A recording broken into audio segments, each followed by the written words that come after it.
Hi everyone, my name is Bennett and I'm from Second Voice, and thanks for joining us this evening for the Broadlight sessions. My talk this evening is going to be around steps to take before you start selling. Now I know obviously people are really interested in getting some money into their bank accounts once they've got a business up and running, but it's really important to take time and understand a bit of a process around what you need to put in place before you quickly go and rush your great idea or product to market. So before I kick off, I just want to give a little bit of background about who I am. So my name is obviously Ben Bennett, the last slide said that, and my consultancy is Second Voice. The business has been around for around 5.5, 6 years now, and I support a number of founders and scaling businesses, both take products to market and increase revenues and scale through sales and operations. And part of my mission is to make sure that the underrepresented business community get as much support as they can so that we can ensure that the UK remains a really dominant and forefront player in the development of new tools, products and services to go to market and really make the business world a better place. So my background is very heavily focused on sales and operations. My very first job was knocking on doors, doing door-to-door sales, all the way through to strategic and leadership roles within businesses.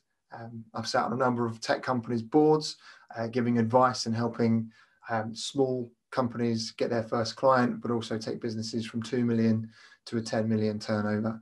So a wide range of practices, a wide range of experience, but all of it following a really simple framework that anyone can apply if they've got the experience and know how to be able to do so. So, get your QR code readers out, add me on LinkedIn. I'd be more than happy to connect and chat away from this conversation. So who do we typically work with? As I said, we're mainly working with tech or product focused individuals. Now, the companies are usually founder led, so they haven't got to a point where they've raised enough capital to bring in a high flying CEO, or the founder or the owner wants to take that business forward themselves. Typically, these individuals have a massive passion for solving problems, which is where most of the new ideas come from, and take a phenomenal amount of pride in making things work. So let's fix it and let's make it work. Usually for me to be able to work with somebody and support them, there needs to be a proof of concept in place, or an MVP, either in market or about to go to market. So something tangible that people can see. Usually if it's in the early stages of concept, there are other partners that I work with that can help take your ideas through to fruition. And then obviously working with Second Voice and myself thereafter to make the biggest impact as you launch.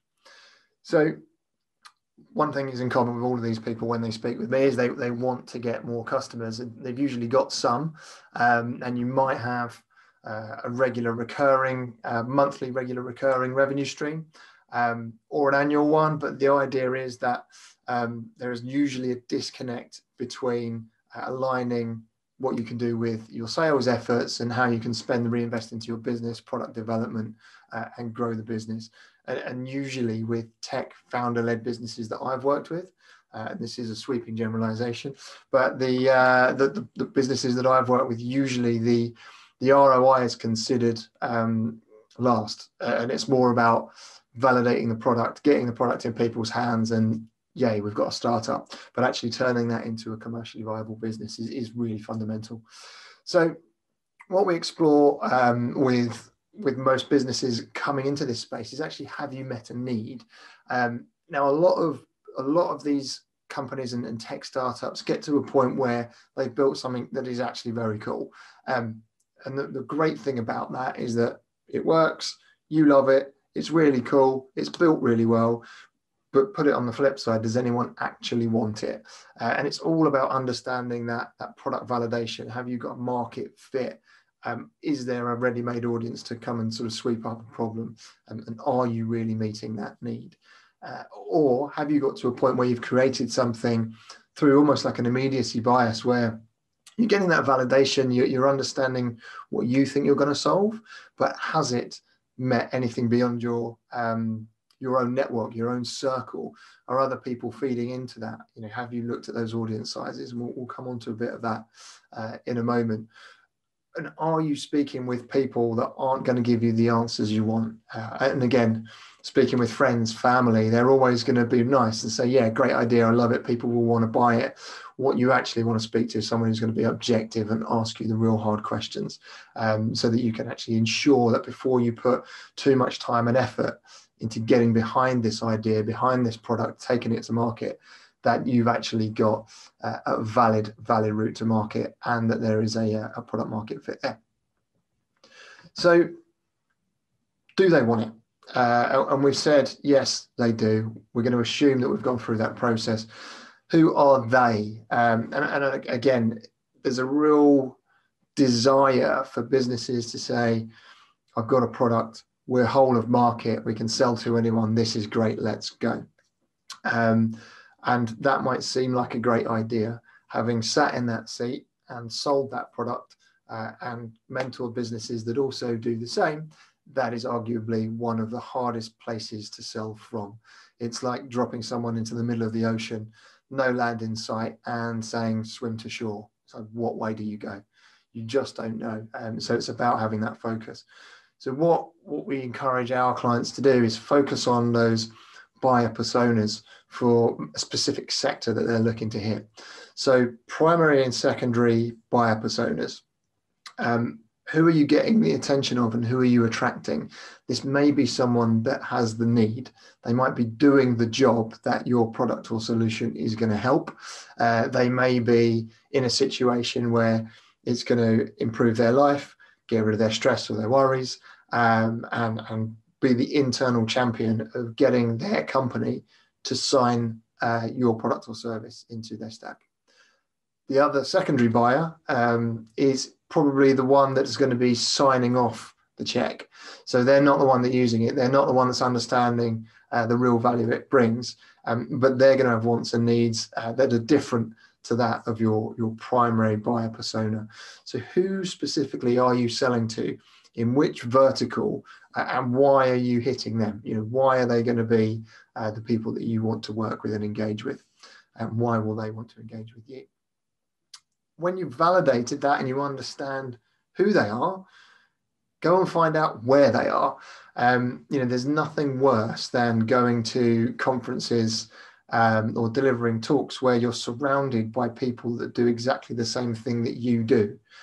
All of a sudden, they've got tons of people selling to them, when in actual fact, they're there to learn. The best thing to do is be the only person or the only business doing what you do in their environment. And that is a great place to be. So where are they?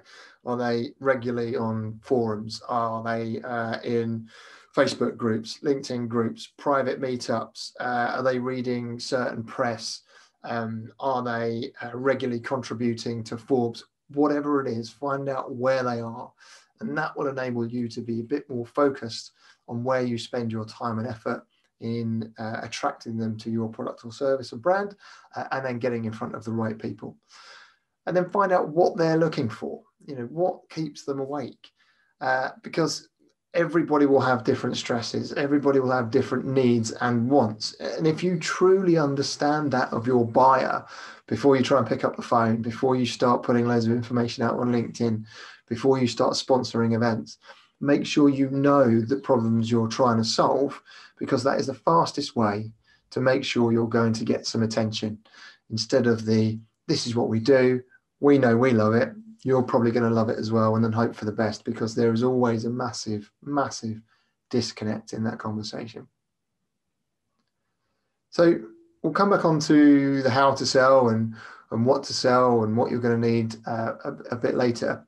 But one of the main reasons that we see tech companies find issues early in the process is just not having a real clear enough handle on their finances. And for someone who loves measuring things, I love planning. My wife is a financial advisor, so I think it's just ingrained in me. But understanding, what is the profit and loss of the business, those cash flow models, what are your 3+ years forecasts? Forecast isn't just that vanity metric of how much revenue we're going to make, how many clients we're going to win. It's also about how many are going to leave you. What are your retention rates? How many of them can you upsell and increase the revenue they're giving you? How many do you have to offer refunds to or discounts during the sales process? How much money are you spending? How much are you claiming back? All of this will help you have a true picture of what your bank balance is going to look like over a period of time, and then give you full comfort in the fact that you can then reinvest money if you're achieving or exceeding your targets, and equally understand what the risks are if you don't deliver those revenues. And it's really, really easy to get set up if you work with somebody that has a real understanding of numbers and the questions you need to be asking yourself. If you've got that experience, fantastic. Make sure everybody knows that needs to know what those numbers are and why those numbers exist. You know, we work with businesses that will get into a position where they have, I don't know, £150,000 worth of costs to run the business per year. So they immediately say, well, we need to make £200,000 worth of sales this year. And that's great, but those numbers aren't the whole picture. You know, what is your cost of sale? Are you paying out commissions? How many of your clients are sticking around? How many are referring new customers? How many are leaving? You know, you need to consider all of this to be able to get a full picture and press ahead with a great deal of comfort. So recognize the absolute importance of the financial element of growing the business, not just, isn't my tech brilliant? That's our audience. We've now got to go and sell it. And believe me, as a salesperson, it's taken me a long time to get used to the importance of that and be able to obviously share that information forwards as well. So the finances are in place. We understand what the product is. We know who our audience is. And now we're thinking we want to start selling.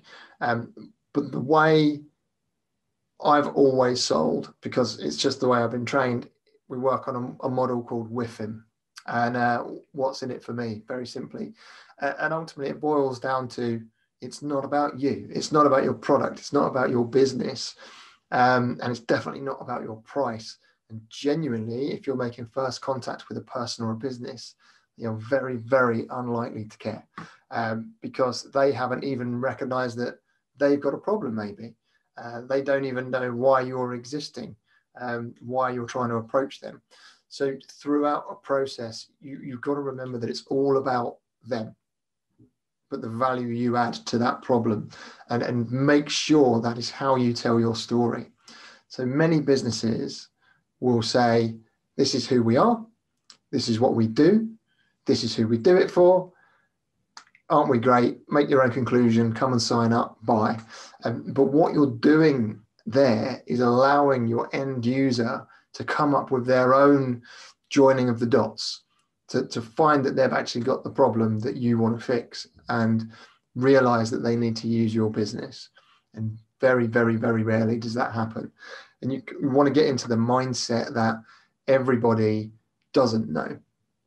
So when you're speaking to them, it's all about understanding their needs, understanding their pain points, understanding what's happening over the next 6 months, what their biggest hopes are, what their biggest fears are, what does the competitive landscape look like, and ask them challenging questions. You know, what do you do if you don't achieve X, Y, Z?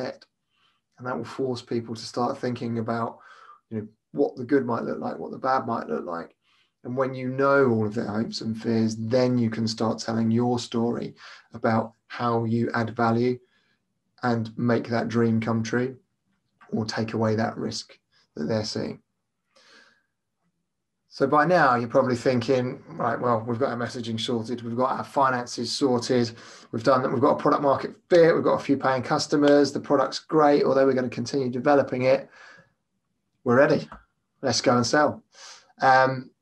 And again, please hold back. And the whole point of this conversation is to really slow down and take stock around what is happening, why you need to be going to market so aggressively. What is that itch? Now, yeah, you probably do need money to keep the lights on. And yes, you probably do need money to improve your product. But you will put yourself at risk by running out there and ruining your reputation before actually you're in a position to take stock of what you're doing and build from a position of strength.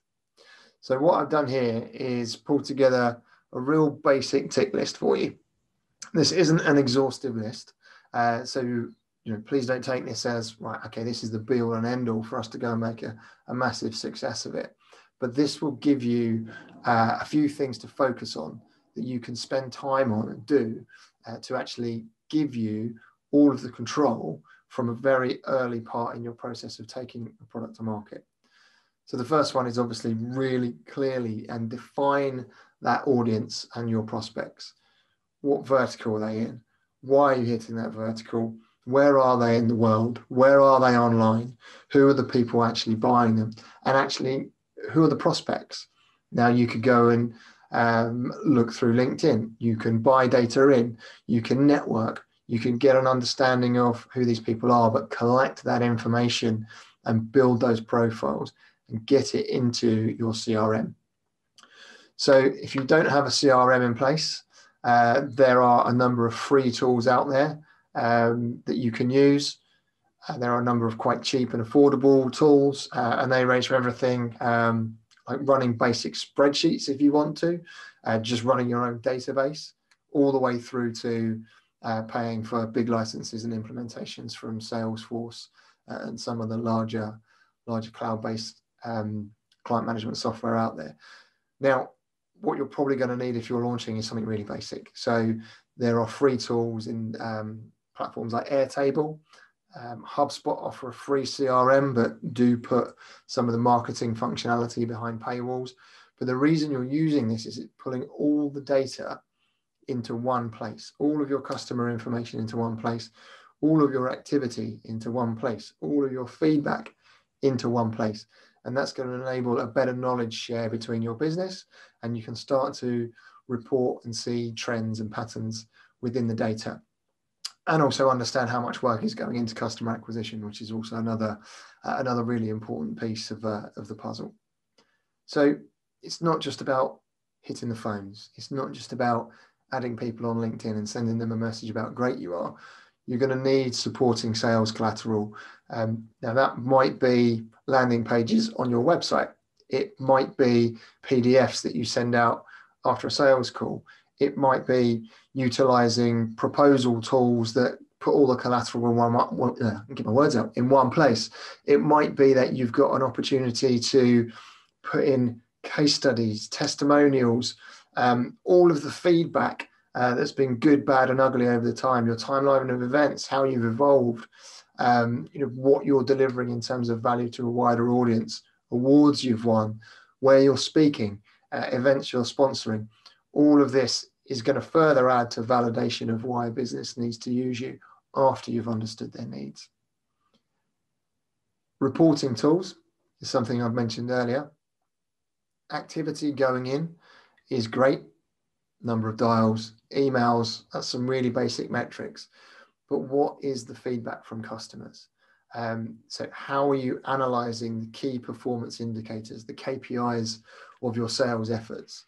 Now, you may not have a sales team at the moment. It might be you as founders or tech teams actually doing the work as you bootstrap or as you scale.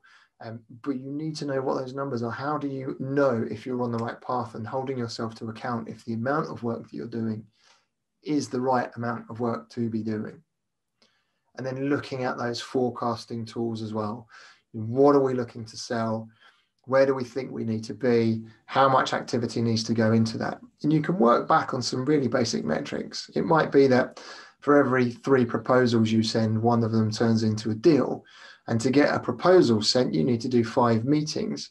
And to have 5 meetings, you need to make 25 cold approaches. And before you make 25 cold approaches, you need to go and do your research on those 25 businesses to understand that they fit your specific audience profile.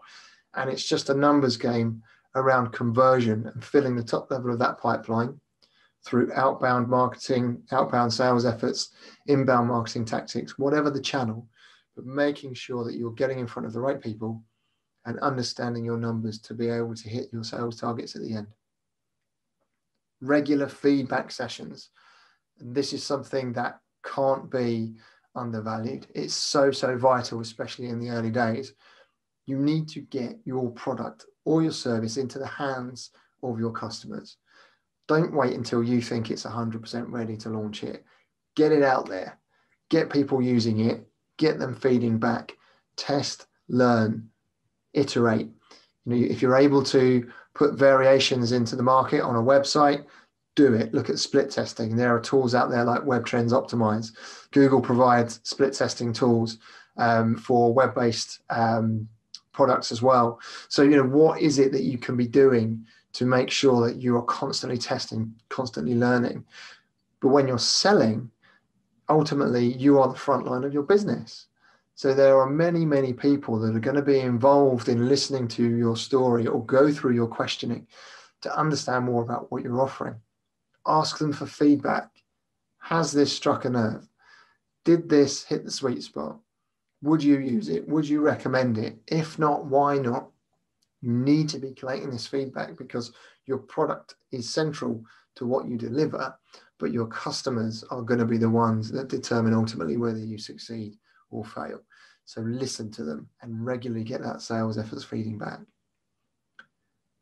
Having a strategy in sales is great. Having a strategy in marketing is great. If they're both going in different directions, they're both fundamentally useless.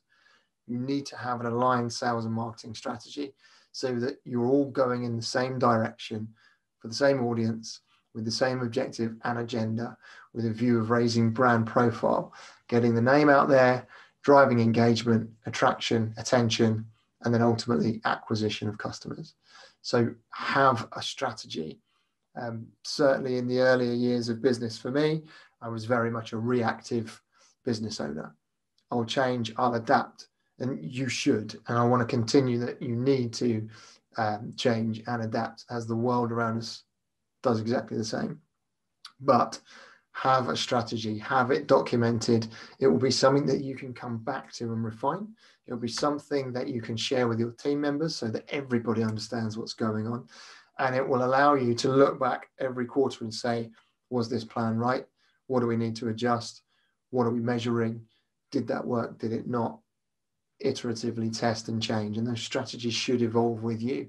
If you've got the same strategy after 18 months, I'd be very surprised if it's working straight out of the blocks. But it is about having it documented. So please take the time to do so and have them aligned and working together.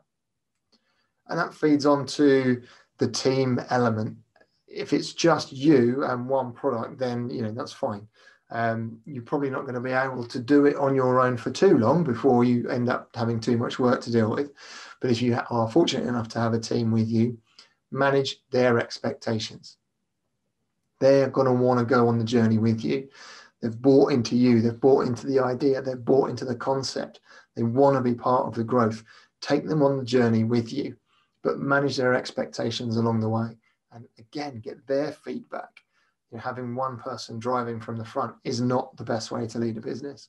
It's about having fully engaged teams that are all on the same page, going in the same direction. And that is a really fantastic thing when it's a well-oiled machine, but it's hard to do. So if you need to be setting targets for them, set them, let them know what they are. If you're rolling out commission plans for your sales teams, set them, let them know what they are. If you need to deliver X, Y, Z before Friday, manage expectations, get everybody on the same page. If you're working late, they will want to work late. If you're going home early, why are they going to want to work late? So making sure that everybody is on the same page, bought into the strategy, understand the vision, got the tactics to go and deliver it, the structure, the sales operational plans throughout. Everybody knows the process. Everybody knows what button to click and when. Everybody knows how to have the conversations. Get it all out mapped so that everybody knows every step of the journey and what part of that journey they play. Because there's nothing worse than people thinking they're adding value and they're just confusing the process. So clearly defined roles and responsibilities, tasks, objectives, KPIs, and you can build in a way where people are incentivized to go and deliver those. Hence commission plans, hence bonuses, hence leaving work early on Friday, whatever it might be. You incentivize how you want, but get everybody on the same page. And I really can't emphasize that enough, because disjointed teams, fractured teams cause massive, massive cultural issues. They cause anxiety, and ultimately they cause businesses to fail. So one direction, not the band. So what do we do when working with our clients? Very simply, we will go and look at the lay of the land. Now, there is a ribbon that runs through sales ops. There is many processes that you can replicate and apply into multiple different businesses. But until there is a known truth about what happens today, then we really can't understand what the plan is. So I've been into many businesses that have your marketing plan, that have the sales leadership, that have your targets and objectives, and looking at it from a consultative perspective, all of them don't align with the overall vision and strategy. So we have to fully understand the lay of the land before working out what that plan of action should be. And then we work with our clients to actually build out that plan. And that is something that we own together. The last thing Second Voice, me, or any consultant will want to be known for is the person that comes in and says, do this, goodbye. Because A, we just can't know your business or your market as well as you. But it must be a collaborative viewpoint. It must be something that we build out together. And so we create a plan, we create a strategy, we create the go-to-market, and then we all agree that the steps are correct, they're well-timed, they're budgeted for, they're planned, and they fit with the vision and the development roadmap as well. So that right at the very top of the business, from the founder-led organization all the way through to the people executing this vision, there is a defined plan of action. Then what we do is we make it happen. We encourage our clients as much as possible to do the work, because there is nothing worse than us going in, supporting the business for a number of months, finishing a contract, doing the handover, walking away, and then the individuals being left with we still don't know how to do that or what was happening. So we are very much in that mentor advisor capacity, where if you need to build a sales team, we'll help you recruit, we'll help you do job descriptions, we'll help you do interview processes, we'll help you build onboarding processes, we'll help you get the team in, build the structure, build the plans, have that consistent line running through the process. But the idea is, over a period of time, is that you become well versed in that skill. You become incredibly capable, and you go from not knowing and fearful to very capable and hungry to go and deliver. And then after a handover, we can literally remove ourselves from any business. And the purpose is to get out of that company as soon as possible, so that the individuals become self-sustaining and can start driving forwards and owning that process themselves. And of course, we're always around to have questions asked of us and feed in an input wherever we can. You know, we're not short of an opinion, but we like to see businesses thrive.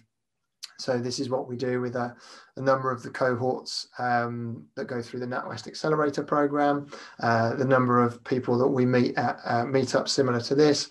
You know, we're always happy to have a view and add our input. So if you need to ask a question, please feel free to do so. More than approachable. So part of helping businesses like yourselves, helping product teams, is to actually offer a free commercial health check. And now this is not something you have to do. It might not be something you even want to do, but if you do want to, if you are at a position where you're like, we think we're ready, can we just ask a few questions? What I'll happily do is, for the people in this room on this call, go through a 30-minute one-to-one commercial health check with you. So as I said, there'll be zero obligation to engage. It's something that we want to do to help businesses succeed. So it'll be a Zoom call following through an evidence-based scoring system, so that you'll be able to see at the end of the process where the opportunities are to focus. So, you know, we get people coming to us saying we want some sales training. And actually, when you go through one of these health checks, you recognize that there isn't even a strategy in place, or an audience hasn't been clearly defined to go prospecting to. So sales training wouldn't be the thing that we would deliver. And we would be the first people to tell any business that we're working with why they shouldn't be doing something that they may have requested, because it needs to come from a position of fact and evidence, and what it is that you actually need to do in terms of taking those steps to get to a position of strength. then it's going to give you the confidence to move forwards. And that's a document that you can own. You can look at the score sheet, you can look at the spider diagram and say, right, great, okay, well, we're really strong in our strategic areas, but we're really weak in our structural areas, or looking at our vision, and we'll score that for you. So if you're interested in carrying out one of these one-to-one sessions, go to the Second Voice website, use the contact form and just quote Broadlight, and then we'll be able to book that in and then build out that report for you and give you some ownership and some confidence in where you're going. And then, of course, if you want further support beyond that, we're more than happy to continue conversations and see where we can help beyond that. But the idea of this talk today was just to hopefully help businesses realize, help you understand, if you didn't already, that it's not simply a case of, I've got a product, I want to take it to market, let's go and make some money. It's about really, really understanding what you're trying to solve, who the audience is you're trying to solve it for, how you're then going to go and get their attention, how you attract them to your brand, to your product, to your service, and then ultimately how you go and acquire them. And the acquisition piece can be really different across businesses. Some companies outsource their entire sales team to telemarketers. Others rely on purely marketing-led acquisition through a SaaS model. It might just simply be buying it online with a Stripe integration. It might be very heavily bespoke design and build solutions for your clients, and therefore there's a longer consultative sales process and research. All of your businesses will be different. All of them will be answering a different need. And equally with that, none of your customers are exactly the same. So there isn't a one size fits all. But what there is there's some common sense questions you could be asking yourself, asking us, asking each other. What do you think is right? What have you tried before? What did work? What didn't work? And just get yourselves into that passionate, aggressive knowledge acquisition phase. Get into that feedback situation. Get into that iterative state of improvement. And then you can make some real strides forwards. I really thank you for your time, guys. I know this is a lovely evening to be watching one of these videos, and thanks for paying attention. Hopefully this has added some value. And as said previously, I'd be more than happy to speak one-to-one or set up a couple of group calls if you feel that would be more appropriate. But you can reach out, find me on LinkedIn, scan in this QR code, or visit the website, which is secondvoice.co.uk. You can use the contact form there, and then we'll get back to you as soon as possible and continue to add some value for some of our UK's great startups. So best of luck with it, and I hope to speak with you soon. All the best.